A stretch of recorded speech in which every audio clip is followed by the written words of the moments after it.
Big boss Malayalam season 7ൻ്റെ ഏറ്റവും പുതിയ promo റിവ്യൂയിലേക്ക് എല്ലാ കൂട്ടുകാർക്കും സ്വാഗതം.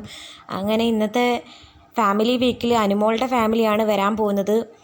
എന്തു പറഞ്ഞാലും നീ എൻ്റേതല്ലേ വാവേ എന്ന ആ പാട്ടൊക്കെ ബിഗ് ബോസ് പ്ലേ ചെയ്യുന്നു. അത് കേട്ടതോടെ അനുമോളാണെങ്കിൽ ഒരുപാട് ഇമോഷണലായി പ്രധാന വാതിലിൻ്റെ അങ്ങോട്ടേക്ക് ഓടിപ്പാഞ്ഞു പോകുന്നു. സന്തോഷത്തോടെ ആദിലയും നൂറയും പിറയുണ്ട്. അങ്ങനെ പാട്ട് കേട്ട് ഇമോഷണലായി ഫാമിലിയെ വെയിറ്റ് ചെയ്ത് അനുമോൾ അവിടെ സ്റ്റേ ചെയ്യുന്നുണ്ട്. പിന്നങ്ങ് അവിടെ ഇരിക്കുന്ന സമയത്താണെങ്കിൽ പെട്ടെന്ന് ബിഗ് ബോസ് പാട്ടങ്ങ് നിർത്തുന്നു. പ്ലീസ് ബിഗ് ബോസ് തുറക്ക്, എന്തോന്ന് ബിഗ് ബോസ് എന്നൊക്കെ പറഞ്ഞ് ഭയങ്കരമായിട്ട് വിഷമിക്കുന്നതായിട്ട് കാണിക്കുന്നു. അന്നേരം നെവിനാണെങ്കിൽ അനുമോളെ അങ്ങോട്ട് പറഞ്ഞു വിടുന്നു. അതായത് എല്ലാവരുടെയും ഫാമിലി വരുമ്പം അവരെല്ലാം ആക്ടിവിറ്റി ഏരിയയിൽ ബിഗ് ബോസ് പറയുന്ന ആ ടാസ്ക് കംപ്ലീറ്റ് ചെയ്തതിന് ശേഷം മാത്രമല്ലേ കാണാൻ പറ്റുള്ളൂ. അപ്പോൾ അനുമോക്കും അത് ചെയ്യാത്തത് കൊണ്ടായിരിക്കും പാട്ട് നിർത്തിയത്. എന്തായാലും ടാസ്ക് കംപ്ലീറ്റ് ചെയ്തതിന് ശേഷം മാത്രമേ ഫാമിലിയെ കാണാൻ പറ്റൂ എന്നുള്ളൊരു നിലപാടായിരിക്കും.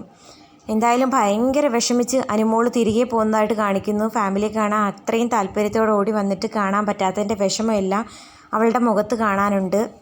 ആര്യൻ്റെ അമ്മയും ചേട്ടനും അവിടെ നിൽക്കുന്നത് കാണിക്കുന്നുണ്ട് അനുമോൾ ഇങ്ങനെ തിരികെ പോകുന്ന സമയത്ത്. അപ്പോൾ ആര്യൻ്റെ അമ്മയും ചേട്ടനും കയറിയതിന് ശേഷമാണെന്ന് തോന്നുന്നു അനുമോളുടെ പേരൻസ് അകത്തേക്ക് കയറാൻ ഒരുങ്ങുന്നത്.